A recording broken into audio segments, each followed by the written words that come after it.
A Republican bill to preserve a politically charged tax cut went before the U.S. House today, but the move sparked an immediate warning from the White House. It was the latest act in the building drama over a payroll tax cut extension for 160 million Americans. Republicans pushed a bill to keep the tax cut for another year.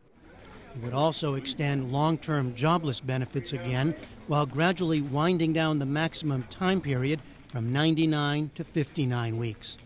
But they also attached a separate provision which would force federal approval of the hotly debated Keystone oil pipeline to run from Canada to Texas.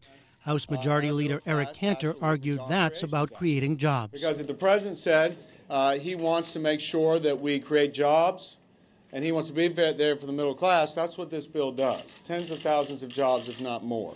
Democrats like New York's Charles Rangel insisted Republicans are, in effect, holding the payroll tax cut hostage to the pipeline. Let's get rid of all the pipeline language. Let's do what the bill is supposed to do, and let's not put in something that could impede the passage.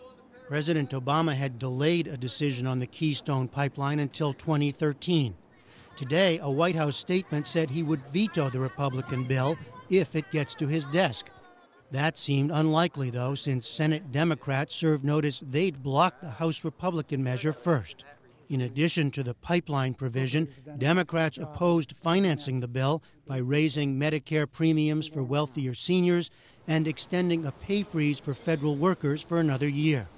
But both sides also had one eye on the clock as it ticked down to the congressional holiday recess. We're going to have to act here before the week's out, and we are in favor of extending the payroll tax holiday for another year, in favor of extending unemployment insurance with some reforms. Republicans seem eager to get out of town. Some have even suggested they're willing to leave before we reach a compromise on the payroll tax cut and other things. We're not going to do that. We're willing to stay here until that happens. We work something out. Despite the seeming deadlock, Congress watchers like Sarah Binder of the Brookings Institution say there's much strategizing going on behind closed doors.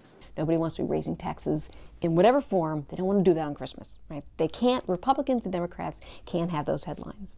And Democrats may think, well, we'll just blame the Republicans, but the public doesn't really see it that way. It's much more likely to be a pox on both your houses. In the meantime, the lack of agreement also threatened to tie up other key legislation. It was widely reported that White House aides want Democrats to hold up a $1 trillion bill to keep the government running past Friday.